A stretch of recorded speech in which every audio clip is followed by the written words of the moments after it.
All right, in this module, we're talking about effectiveness. So when we study team psychology, we want to know what psychological factors make teams effective. Remember, last time we talked about we can have a group of people who are really good at their skills or their positions or whatever, but that doesn't make them an effective team. So we have to learn, what does that even mean? So go back to team building, okay, and think about why we're team building. Remember, it's not just to build those relationships, it's to make sure that we are functioning effectively. Your reading has a full list of different reasons that we will team build, and those are important. You need to know those because they help you understand why we're talking about the other things. Okay, so I love this image though of the wheels and the cogs kind of working together. So when we're team building, remember it's a dynamic process, and we want to create this group that functions effectively and is consistent with their functioning. So if you've got a team that's sort of hit or miss, that's not being effective. Okay. We want a team that we know what we can expect from them. So we want it consistent and we want it effective. Great example of this is a machine, right? The cogs, here we go, and a machine like your car or your lawnmower or any other machine that you use. You want to know that it's working correctly and that it's consistent. So when you get in your car, you don't want to go, is this a day my car's going to work or not? You want to know it's consistent. And that's the same thing with teams. We want it to be effective, to do what it said it was going to do, and to be consistent with that accomplishment. Okay, so keep this visual in mind as we talk about the rest. Okay, so we got team building approaches. We can go at it directly or we can go at it indirectly. I'm going to leave that up to you to kind of look at and determine kind of the differences.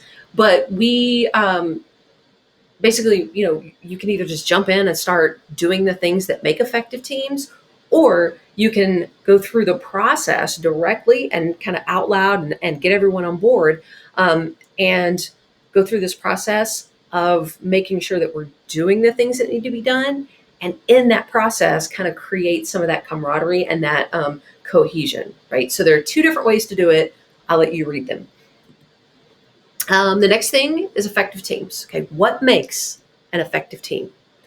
How do we, when we see a group of people, how do we know they're effective? They're not always winners, and sometimes winners aren't always effective. So I've asked you to memorize 3 things. Okay, you're going to need to memorize it kind of word for word as you answer it in your quiz. But another way to remember it is TMI. Okay, so the 3 ways that we can identify, that we can define effective teams, is TMI, the task, the members, and the individual. So is this team doing what they said they were going to do?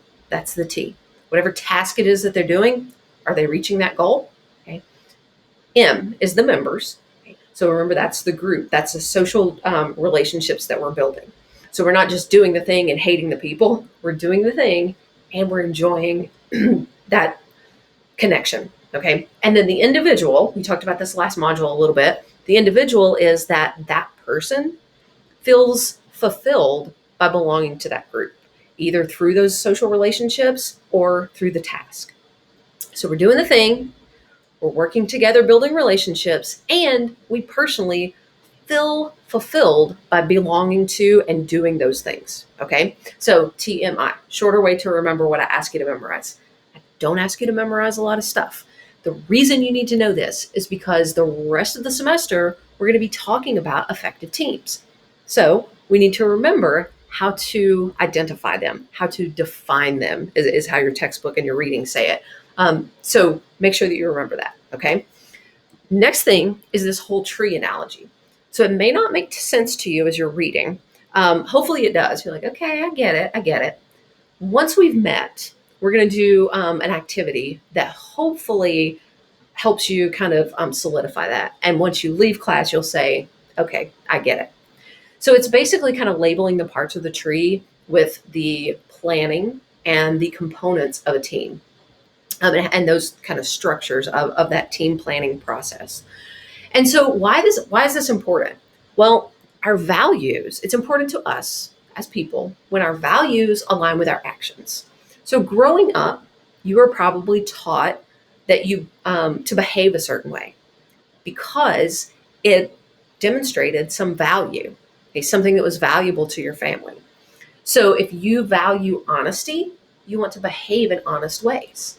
If you value hard work, you want to behave in ways that show you've worked hard. And so I think a great example of this is these paths in the woods.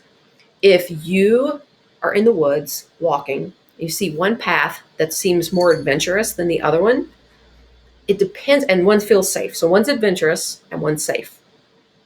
If you value staying safe on your hikes, you're probably going to take the safe one. If you value having fun and adventure, you're probably going to take the more adventurous one. Okay, I don't see the label there, but go along with me. We're all about nature analogies in this module, so let's roll with it. But if you go on the other path, so let's say you value safety, but you take the adventure path, you're going to feel anxious. You're going to feel unsettled. And we find that on teams as well. Okay, well, we find out within humans when we act in ways that don't align with our values, we experience some cognitive dissonance, and that creates some thinking problems. Right? We don't like it. It makes us uncomfortable. Same thing on teams. When teams aren't behaving or functioning in ways that align with their values, problems start cropping up. Okay, and so we want to make sure that we have clear values, because a lot of times we don't.